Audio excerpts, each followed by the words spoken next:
எந்த மக்களும் கோரிக்கை கொடுக்கவில்லை எங்களுக்கு எம்பி அதிகமா வேணும். இப்ப தருமபுரி மக்களோ கிருஷ்ணகிரி மக்களோ இல்ல இங்க சென்னையில் இருக்கவங்களோ எங்களுக்கு பாராளுமன்றத்தை உடைச்சு இன்னொரு எம்பி ஆக்குன்னு எங்க கோரிக்கை வந்துச்சு? தமிழ்நாடு மக்கள் இது வரைக்கும் எந்த கோரிக்கை இல்லையே. தமிழ்நாட்டில இருந்து கோரிக்கை வச்ச நீட்டை வந்து அபாலிஷ் பண்ணல, ஜிஎஸ்டி அபாலிஷ் பண்ணல, எஜுகேஷன் சட்டத்தை அபாலிஷ் பண்ணல.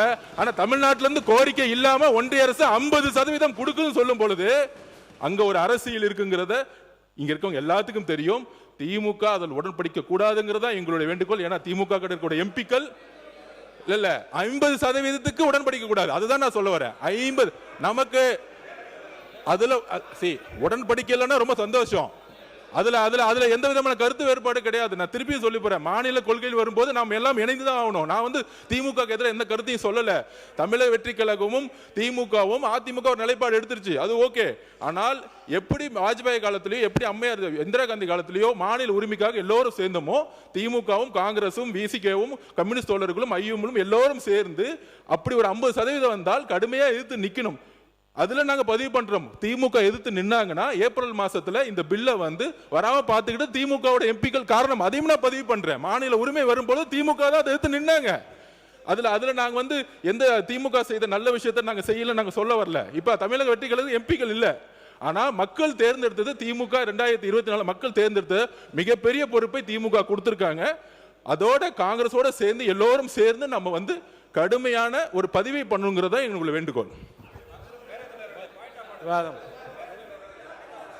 மாண்புமிகு முன்னாள் முதலமைச்சர் எடப்பாடி பழனிசாமி அவர்கள். மாண்புமிகு பேரவைத் தலைவர்களே, மாண்புமிகு பொதுப்பணித்துறை அமைச்சர் ஏதோ காரணம் காட்டினாங்க. இது சட்டம், அது சட்டப்படி தான் நடக்கும். ஏன்னா 2026 டிசம்பரோட முடியுது. அப்போ இதுக்கு ஏதாவது ஒரு சொல்யூஷன் கிடைக்கலனா புதிய மக்கள் தொகை கணக்கெடுப்பு தான் வரும். நீங்கள் குறையும் நினைக்கிறீங்களா அதிகப்படுத்துன்னு நினைக்கிறீங்களா? அதை முதல் சொல்லுங்கள். இப்போ இருக்கிற நாடாளுமன்ற உறுப்பினரோட குறையுதா இல்லை அதிகப்படுத்தணுமா? அதுக்கு முதல் நீங்கள் தெளிவுபடுத்துங்க. மாண்பு பொதுப்பணித்துறை அமைச்சர். மாண்புமிகு பேரவைத் தலைவர்களே, முன்னாள் முதலமைச்சருக்கு நாங்கள் என்ன சொல்ல வேண்டும் நல்லாவே புரியும். வாஜ்பாய் அவர்கள் இதே மாதிரி மக்கள் தொகை கணக்கெடுப்பு முடிஞ்ச உடனே தமிழ்நாட்டுடைய கோரிக்கையும் சரி தென் மாநில கோரிக்கையும் சரி 25 வருஷத்துக்கு சிறப்பு சட்டம் கொண்டு வந்து பண்ணாரு. அதுதான் நம்மளுடைய கோரிக்கை, அதுதான் தென் மாநிலங்கள். இது நம்ம மட்டும் இல்ல, சிறப்பு சட்டம் ஒன்றிய அரசால் கொண்டு வர முடியும். அதுக்கு உங்களுடைய எம்பிகளும் மாநில உரிமைக்காக குரல் கொடுங்கிறது எங்களுடைய வேண்டுகோள். இதுதான் நம்ம சொல்றோம். பிஜேபியோடைய பிரைம் மினிஸ்டர் இருந்த வாஜ்பாய் அவர்கள் மாநில உரிமைக்காக, முக்கியமா தமிழ்நாட்டோட உரிமைக்காக வந்து சிறப்பு சட்டம் கொண்டு வந்த மாதிரி நமக்காக ஒரு சிறப்பு சட்டம் கொண்டு வராங்க. அதுல 50% தமிழக மக்களுக்கு எந்த கோரிக்கை இல்லைங்கிறதா நாங்க பதிவு பண்றோம். தமிழக மக்களிடத்து கோரிக்கை இல்லாம போது நீங்க ஒரு கோரிக்கை வைக்காதீங்கிறதா நம்மளோட வேண்டுகோள். உறுப்பினர் கே நேரு. நான் சொல்லிடுறேன், சேர்த்து சொல்லிடுங்க அவை முன்னவர். மாண்புமிகு பேரவைத் தலைவர் அவர்களே, தெளிவாக இன்றைக்கு இந்த பிரச்சனை வருவதற்கு காரணமே கேட்டால் மின்துறை அமைச்சர் அவர்கள் சொன்னால் நேற்று இந்த சப்ஜெக்டை வரல, ஆனால் பத்திரிகையில் 543 இல்லை 7.18 வந்தால் நாங்கள் ஒத்துக்கிறோன்னு சொன்ன மாதிரி பத்திரிகையில் செய்தி வந்ததுனால தான் இந்த பிரச்சனை இப்போ சபையில் வந்திருக்கு. அன்னைக்கு தீர்மானத்திலேருந்து நாங்கள் ஒன்றும் வலுவில் திமுகவை பொறுத்த வரைக்கும் அந்த தீர்மானத்தில். ஆனால் ஒருவேளை மாற்றம் வருகிறது என்று சொன்னால் தமிழ்நாட்டில் 7.18% குறையாமல் எங்களுடைய பாதிக்காமல் இருக்க வேண்டும் என்பதுதான் திமுகவினுடைய நிலைப்பாடு. ஒன்று நான் சொல்லிடுறேங்க, எப்படி அவர் சொல்கிறார் 5 மாநிலங்கள் சேர்ந்தால் ஆட்சி வந்து விடுவார்கள். 543 50% என்று சொன்னால் இது 49 59 வந்தால் அது 120 தான் வரும். அப்போது நான் மெஜாரிட்டி வரணும்னா 400 சீட்டு இருந்தால் தான் மெஜாரிட்டி வர முடியும். நீங்கள் எடுத்தோன்னே 3 மாநிலம் சேர்த்து எப்படி வர முடியும்? இன்றைக்கி இருக்கிற நிலை தான் நாளைக்கு வரும். ஒருவேளை தமிழ்நாட்டுக்கு அதிகமான எம்பிக்கள் கிடைக்கும் பாதிக்காத அளவுக்கு என்று சொன்னால் திமுக அது கொள்கை 7.18 குறையக்கூடாது என்பதுதான் எங்களுடைய எண்ணம். இந்த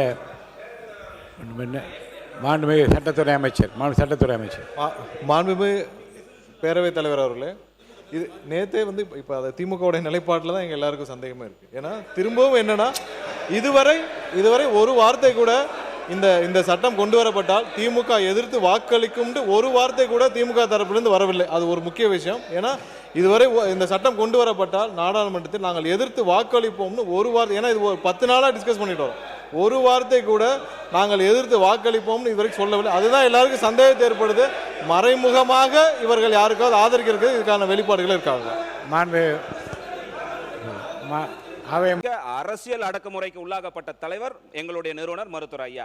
அதையெல்லாம் ஒவ்வொரு காலகட்டத்திலையும் பாட்டாளி மக்கள் கட்சியை தடை செய்யணும்னு சொன்ன காலமெல்லாம் உண்டு. அதுல இருந்து மீதி தான் வந்திருக்கிறோம். நாங்க இந்த நாட்டினுடைய அரசியலமைப்பு சட்டத்தை காப்பாற்றப்பட வேண்டும். ஏன் அதற்கு முதல் நாள் நீட்டுக்கு கொண்டாந்த தீர்மானத்துக்கு ஆதரவாக தானே இருந்தோம். யாரை காப்பாற்றுறதுக்கு இருந்தோம்? தமிழ்நாட்டுடைய உரிமையை காப்பாற்றுறதுக்கு தானே நீட்டுக்கு ஆதரவாக நாங்கள் இருந்தோம். காவேரி பிரச்சனையில் வந்தப்போ நாங்கள் யாருக்கு ஆதரவாக இருந்தோம்? அதே பிஜேபிக்கு எதிரான நிலை தானே நாங்கள் எடுத்தோம். இது பொறுத்தவரை நாங்கள் சொல்வது என்னவென்று சொன்னால், மாண்புமிகு அமைச்சர் சொல்வது போல கோரிக்கையெல்லாம் எழுவதல்ல. மக்கள் தொகை கணக்கெடுப்பின் அடிப்படையில் தொகுதி வரையறுப்பு செய்யும் என்றால் பாட்டாளி மக்கள் கட்சி எதிர்க்கும். உங்க கூட தான் நிற்போம்.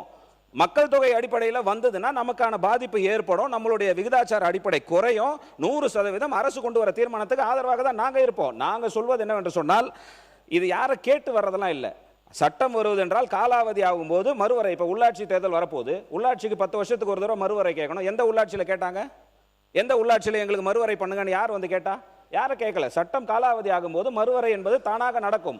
7.18% வரும்பொழுது எந்த பாதிப்பும் இருக்காதுன்னு அவங்களுடைய தலைவர் மரியாதைக்குரிய திருமாவளவன் அவர்கள் அனைத்து கட்சி கூட்டத்தில் சொல்லியிருக்காரு. இப்போ அமித்ஷா சொன்னது வெளியில ஒன்று சொல்றாரு, உள்ள ஒன்று சொல்றாருன்னா, அவர்களுடைய தலைவர் அன்னைக்கு தீர்மானத்தில் எடுத்த நிலைப்பாடு ஒன்று, இங்க வந்து சட்டமன்றத்தில் எடுக்கின்ற தீர்மானம் என்பது வேறு. இங்க வந்து இரட்டை தீர்மானம் எடுக்கிறது யாருன்னா, இப்போ தென் மாநிலத்திலிருந்து வரணும்னா தேவகவுடா வந்திருக்கிறாரு, நரசிம்மராவ் வந்திருக்கிறாரு. இவங்க எல்லாம் தென் மாநிலத்திலிருந்து வந்த பிரதமர்கள் தான். தென் மாநிலத்திலிருந்தும் இதுக்கு முன்னாடி பிரதமர் வந்திருக்கிற நிலைப்பாடுகள் என்பது உண்டு. நீங்கள் வேண்டுமானால் உங்கள் கட்சியை காப்பாற்றிக் கொள்வதற்கு நீங்கள் நிலைப்பாடை மாற்றிக்கலாமே தவிர, பாட்டாளி மக்கள் கட்சி என்றைக்கும் எங்கள் நிலைப்பாடை நாங்கள் மாற்றிக் கொள்வதில்லை. அன்னைக்கு தீர்மானத்தில் என்ன நிலைப்பாடு எடுத்தோமோ அதே நிலைப்பாடு தான் இருப்போம். விடுதலை சிறுத்தைகள் வேண்டுமென்றால் உங்கள் அரசியலையும் கட்சியும் காப்பாற்றிக்கிறதுக்கு வேலை நிலைப்பாடு எடுங்க. இதோட இந்த பிரச்சனை